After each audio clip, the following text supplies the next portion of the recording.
ಒಂದು ಊರಲ್ಲಿ ಒಬ್ಬ ಹುಡುಗ ಇದ್ದ. ಆ ಹುಡುಗ ಎಷ್ಟು ಸ್ಟ್ರಾಂಗ್, ಎಷ್ಟು ಎನರ್ಜೆಟಿಕ್ ಆಗಿದ್ದ ಅಂದ್ರೆ ಅವನಿಗೆ ಏನ್ ಕೆಲಸ ಕೊಟ್ರು ನಾನು ಮಾಡ್ತೀನಿ ಅನ್ನೋ ಒಂದು ಉತ್ಸಾಹ ಇತ್ತು ಅವನಿಗೆ. ಆದ್ರೆ ಅವನಿಗೆ ಕೆಲಸನೇ ಸಿಕ್ಕಿರ್ಲಿಲ್ಲ. ಸೊ ಒಂದು ದಿನ ಹೀಗೆ ಕೆಲಸ ಹುಡ್ಕೊಂಡು ಹೋಗುವಾಗ ಒಬ್ರು ಮರ ಕಡಿಯೋರ ಹತ್ರ ಅವನಿಗೆ ಕೆಲಸ ಸಿಕ್ತು. ಏನಂದ್ರೆ ಕಟ್ಟಿಗೆನ ತುಂಡು ಮಾಡೋ ಅಂತ ಒಂದು ಕೆಲಸ ಸಿಕ್ತು ಅವನಿಗೆ. ಸೊ ಅವನೇನ್ ಮಾಡ್ದ, ಕೆಲ್ಸಕ್ಕೆ ಜಾಯಿನ್ ಆಗ್ತಿದ್ದಂಗೆನೆ ತುಂಬಾ ಉತ್ಸಾಹದಿಂದ ಕೆಲಸ ಮಾಡ್ತಿದ್ದ. ಓನರ್ಗೂ ತುಂಬಾ ಖುಷಿ ಆಯ್ತು ಅವನ್ನ ನೋಡಿ. ಅವನೆಷ್ಟು ಬೇರೆಯವರು 10 ಕಟ್ ಮಾಡೋ ಜಾಗದಲ್ಲಿ ಇವನು ಒಂದು 15 ಪೀಸಸ್ನ ಕಟ್ ಮಾಡಿ ಕೊಡೋಷ್ಟು ಶಕ್ತಿ ಅವನಲ್ಲಿತ್ತು. ಮತ್ತೆ ಅವನು ಫೋಕಸ್ಡ್ ಆಗಿ ಕೆಲಸ ಮಾಡ್ತಿದ್ದ, ಎಲ್ಲೂ ಟೈಮ್ ವೇಸ್ಟ್ ಮಾಡ್ತಿರ್ಲಿಲ್ಲಂತೆ. ಸೊ ಕಂಪ್ಲೀಟ್ ಫೋಕಸ್ ಅವನ ಕೆಲಸದ ಮೇಲೆನೆ ಅವನು ಕೊಡ್ತಾ ಇದ್ದ.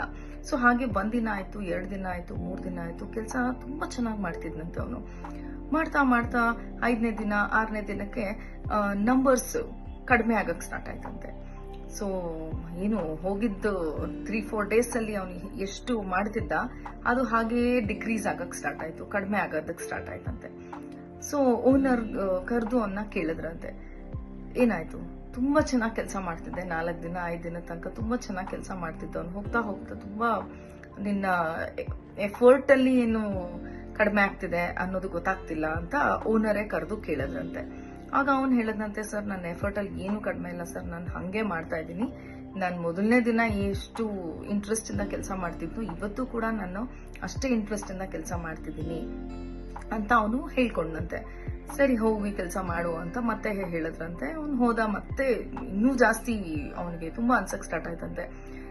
ಎಷ್ಟೊಂದು ನಾನು ಫೋಕಸ್ಡ್ ಆಗಿ ಕೆಲಸ ಮಾಡ್ತಿದ್ದೀನಿ, ಎಲ್ಲೂ ಟೈಮ್ ವೇಸ್ಟ್ ಮಾಡ್ತಿಲ್ಲ, ಆದ್ರೂ ಯಾಕೆ ಹಿಂಗಾಗ್ತಿದೆ ಅಂತ.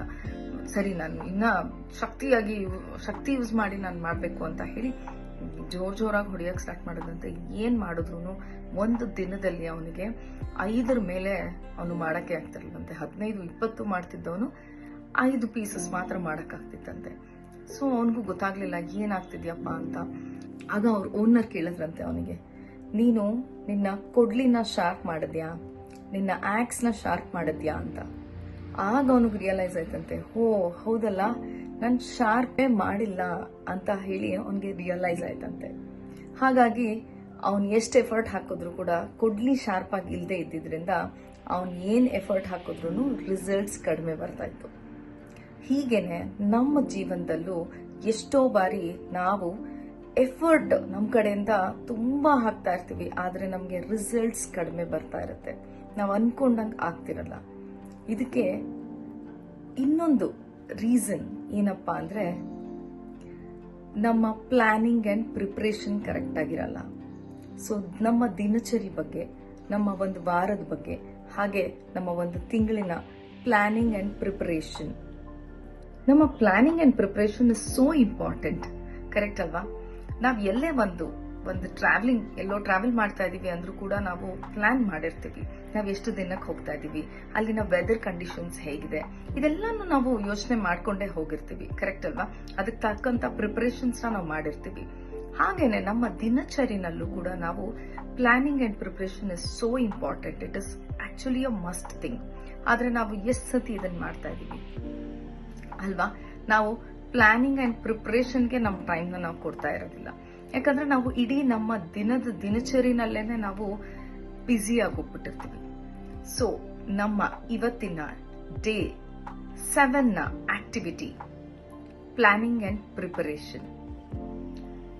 ಒಬ್ರು ಜ್ಞಾನಿಗಳು ಹೇಳ್ತಾರೆ, failing to plan is planning to fail ಅಂತ, failing to prepare is preparing to fail ಅಂತ. It is so true alva. So as we all know how important planning and preparation is. So idii dinakke ನಾವು first ready ಆಗಿರಬೇಕು ಅಂದ್ರೆ to do list ನ ಮಾಡ್ಕೋಬೇಕು. So ಕೂತ್ಕೊಂಡು you have to make the list of your works. Prioritise ಮಾಡಿ, ಯಾವುದು first ಮಾಡಬೇಕು, ಯಾವುದನ್ನ ನೀವು ಆಮೇಲೆ ಮಾಡ್ಬೋದು, ಅಥವಾ ಮುಂದೂಡಿಕೆ ಮಾಡುವಂಥದ್ದು ಯಾವುದಿದೆ, ರೈಟ್ ನಾವು ಇಮ್ಮಿಡಿಯೇಟ್ ಜಾಬ್ಸ್ ಯಾವ್ಯಾವುದು ಹೈಲೈಟ್ಸ್ ಮಾಡ್ಕೊಳ್ಳಿ. ಸೊ ಹೀಗೆ ಮಾಡ್ಕೊಳ್ಳೋದ್ರಿಂದ ಮೈಂಡ್ಗೆ ಕ್ಲಾರಿಟಿ ಸಿಗುತ್ತೆ.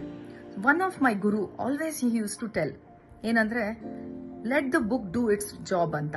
ಅಂದ್ರೆ ಬುಕ್ಗೆ ಒಂದ್ಸತಿ ನಮ್ಮ ಮೈಂಡ್ ಇಂದ ಅಲ್ಲಿಗೆ ಬುಕ್ಕಲ್ಲಿ ಬರೆದು ಬಿಟ್ರೆ ಏನಾಗುತ್ತೆ, ಮೈಂಡ್ಗೆ ಪವರ್ ಜಾಸ್ತಿ ಸಿಗ್ತಾ ಹೋಗುತ್ತೆ. ಯಾಕಂದ್ರೆ we have the clarity of our works. Correct ಅಲ್ವಾ? So with this more power to our success journey. Thank you. ಮತ್ತೆ ಸಿಗೋಣ ನಮ್ಮ ನಾಳಿನ ವಿಡಿಯೋನಲ್ಲಿ.